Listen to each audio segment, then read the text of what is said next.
Breaking News Kompas TV kami lanjutkan bersama saya Cindy Permadi. Saudara tim SAR gabungan menemukan serpihan pesawat ATR 42500 di bagian utara puncak Gunung Bulu Saraung. Di lokasi yang terletak di perbatasan Kabupaten Maros dan Pangkep ini ditemukan puing-puing berupa badan hingga ekor pesawat. Menurut Kasih Ops Basarnas Makassar, Adi Sultan, serpihan-serpihan pesawat itu pada hari ini pertama kali ditemukan sekitar pukul 07.46 waktu Indonesia Tengah. Temuan tersebut pertama kali disampaikan oleh kru helikopter yang menyebut telah melihat ada serpihan bagian jendela. Sementara pada pukul 7.49 waktu Indonesia bagian tengah baru ditemukan serpihan yang cukup besar di bagian lereng. Serpihan itu diduga merupakan badan dan ekor pesawat.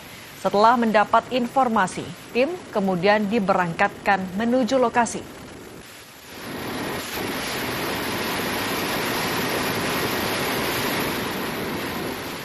Kita perbaharui kembali proses pencarian korban pesawat ATR 42500 bersama jurnalis Kompas TV Gufron Lamataha dan juru kamera Rama Pratama di Posko SAR Gabungan Pangkep Sulawesi Selatan. Gufron, informasi terakhir sudah ada satu jenazah yang ditemukan. Apakah sudah ada informasi terbaru lagi?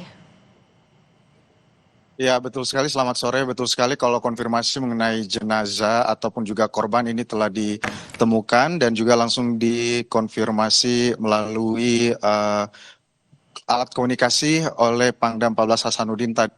Posko yang berada di Desa Tompobulu, Kecamatan Baloci, Kabupaten Pangkep, Sulawesi Selatan. Tadi juga memang rencananya proses evakuasi ini akan dilakukan hingga malam nanti dan juga ini sudah ada kurang lebih 467 tim gabungan yang terdiri dari TNI, Polri, Basarnas, dan juga nanti rencananya jenazah akan ataupun juga korban ini akan dilakukan evakuasi melalui jalur darat. Adapun memang tadi adalah kalau cuaca membaik, maka jenazah akan dilakukan skenario terbaiknya adalah evakuasi melalui jalur udara. Namun hingga sore saat ini di tempat saya melaporkan yang memang berada tepat di bawah kaki Gunung Bulu Saraung, memang ini sedang sangat kabut dan juga hujan gerimis juga tadi sempat mengguyur daerah sini dan juga ini akan berimbas pada visibilitas ataupun juga area bagaimana bisa melihat tim SAR di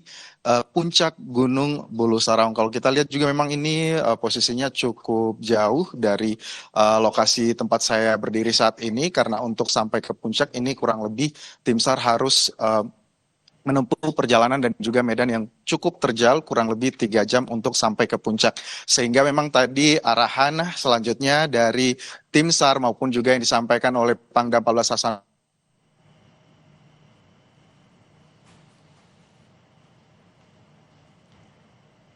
Gufron? Oke, kami akan coba hubungi lagi jurnalis Kompas TV, Gufron Lamataha dan Rama Pratama. Tadi yang disampaikan evakuasi rencananya masih akan dilakukan hingga malam hari, meskipun sebenarnya yang menjadi kendala pada hari ini adalah cuaca yang cukup berat, yaitu berkabut dan juga hujan yang mengguyur area tempat dilakukan evakuasi. Kami sapa lagi, Gufron, bisa dengar suara studio sekarang? Bisa. Oke, terakhir tadi Anda sampaikan kalau korban skenario terbaik akan dilakukan evakuasinya via udara, tapi kalau masih cuacanya cukup ekstrim akan via jalur darat. Boleh dilanjutkan, artinya skenario untuk sore hingga malam hari ini akan seperti apa? Ya, betul sekali memang untuk proses evakuasi nanti akan dilakukan hingga juga pencarian jalur darat maupun juga udara ini tentunya tergantung lagi sama cuaca. Namun hingga saat ini proses pencarian lebih lanjut tentunya untuk korban-korban yang belum ditemukan melalui jalur darat ini terus dilakukan oleh tim yang memang sudah berada di sekitar lereng maupun juga puncak Gunung Bulu Saraung hingga sore hari ini. Tadi juga kami sempat bertanya kepada Pangdam 14 Hasanuddin pada saat dikonfirmasi mengenai ditemukannya satu jenazah korban yang berada kurang lebih di lereng utara Gunung Bulu Saraung ini, menjelaskan bahwa memang belum bisa diidentifikasi maupun juga jenis kelamin begitu ya dari korban ini karena masih menunggu tim SAR yang nanti akan melakukan proses evakuasi melalui jalur darat yang nantinya akan turun dan akan dibawa ke posko tempat saya berdiri saat ini di posko Desa Baloci, Kecamatan Kabupaten Pangkep, Provinsi Sulawesi Selatan. Seperti itu nanti juga Pangdam 14 Hasanuddin dan juga seluruh tim Basarnas menyampaikan kepada keluarga yang memang tadi rencananya akan datang untuk melakukan identifikasi di lokasi, diharapkan untuk tetap berada di Kota Makassar karena memang perjalanan ke posko ini cukup medan yang sangat terjal dan juga jalannya sangat licin, apalagi cuaca tidak mendukung, sehingga untuk membantu tim SAR gabungan melakukan proses evakuasi, maka diimbau kepada keluarga untuk tetap berada di Kota Makassar dan menunggu arahan selanjutnya. Gufron, kami bisa melihat di belakang Anda hujan turun cukup deras, artinya dengan kondisi cuaca seperti ini masih akan dilanjutkan atau di stop terlebih dahulu untuk sementara? Gimana, Kak? Baik, kalau untuk melihat kondisi hujan saat ini tentu saja proses sementara akan dihentikan hingga menunggu cuaca akan membaik. Karena sebagaimanapun juga usaha yang dilakukan oleh tim SAR, tadi juga arahan dari tim Basarnas maupun juga BPBD dan juga Pangdam 14 Hasanuddin menyatakan bahwa keselamatan tim gabungan ini adalah yang paling utama tentunya, sehingga melihat kondisi cuaca untuk melakukan proses evakuasi ini tentunya adalah hal yang paling utama sebelum melakukan proses evakuasi lebih lanjut untuk mencari jenazah-jenazah lainnya. Kembali ke Anda. Gufron, kami mau konfirmasi kalau posisi satu korban yang sudah ditemukan ini apakah sudah sampai di Rumah Sakit Bayangkara dan nantinya tahapannya seperti apa? Apa saja yang sudah disiapkan di sana? Baik, untuk posisi korban saat ini belum berada di Bayangkara dan juga belum sampai di posko desa Baloci, posko desa Tompobolo, Kecamatan Baloci, Kabupaten Pangkep, tempat saya melaporkan saat ini, karena memang tadi sempat kita bertanya untuk jalur evakuasi, mereka mengatakan bahwa memang akan melewati jalur ini sebelum nanti akan dibawa ke Rumah Sakit Bayangkara Makassar, sehingga proses evakuasi ini masih tertahan di Puncak Bulu Saraung menunggu cuaca kembali membaik sebelum akhirnya sambil menunggu tim SAR yang nanti akan membawa korban pertama turun dari puncak untuk menuju ke Rumah Sakit Bayangkara Makassar. Oke, keluarga diminta untuk mempercayakan seluruh proses pencarian kepada tim SAR gabungan. Tapi untuk keluarga yang sudah bertolak ke Makassar, sudah berada di sana, posko informasi yang disiapkan itu dipusatkannya di mana?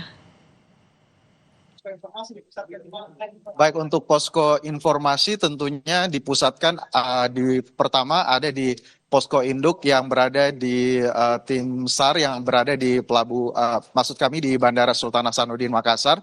Namun bagi keluarga yang ingin mendapatkan informasi lebih lanjut sebenarnya bisa langsung ke Rumah Sakit Bayangkara Makassar karena memang di sana merupakan rumah sakit yang nantinya akan dilakukan proses identifikasi korban yang pada saat dilakukan evakuasi dari Gunung Bulu Saraung ini, korban nanti akan langsung dibawa ke Rumah Sakit Bayangkara, sehingga memang kepada keluarga yang sudah berada di Makassar itu nanti akan diakomodasi baik transportasi dan juga penginapannya, dan tunggu arahan selanjutnya di Rumah Sakit Bayangkara Kota Makassar untuk mendapatkan informasi lebih lanjut. Oke. Ya, waktu ini adalah yang dikejar juga oleh tim SAR gabungan, terutama ketika mau mengevakuasi korban atau juga penumpang di sana. Tapi dengan kondisi medan yang cukup ekstrim, tadi kan dibilangin juga vegetasinya rapat, kemudian cuaca yang juga masih berubah-ubah, terutama juga hujan yang deras. Apakah pemetaan untuk evakuasi pencarian korban dan juga badan pesawat itu sudah dilakukan secara matang atau masih apa lagi yang dilakukan? Baik, pemetaan evakuasi korban ini tentunya masih dilakukan. Tadi kalau sudah ditemukan titik bangkai pesawat seperti itu ya, terus kemudian sudah ditemukannya juga titik dari jenazah pertama yang sementara proses evakuasi turun dari Gunung Bulu Saraung ini, tentunya pemetaan selanjutnya adalah melakukan pencarian dengan radius yang lebih luas, 3 hingga 5 km dari proses ataupun juga penemuan titik pertama. Itu yang nanti akan dilakukan. Dan yang kedua, ini menurut Saraung ini yang cukup terjal karena tadi visibilitas juga kurang memadai dan juga kurang bagus, sehingga untuk melakukan proses evakuasi bahkan kalau tim SAR berdiri berjauhan kurang lebih beberapa puluh meter, itu tim SAR sudah tidak saling bisa melihat ataupun juga visibilitas ataupun juga kemampuan untuk bisa melihat ini kemudian menurun, sehingga memang pencarian lebih luas ini akan dilakukan dari titik-titik yang telah ditentukan, kurang lebih 3 hingga 5 kilometer radius yang sudah ditentukan untuk bisa mencari korban-korban lainnya. Kembali ke Anda. Oke, penyisiran 3-5 kilometer dari titik utama. Jurnalis Kompas TV Gufron Lamataha dan Rama Pratama, terima kasih. Tetap berhati-hati, jaga kesehatan. Saudara tetap bersama kami karena Breaking News Kompas TV masih akan kembali usai jeda.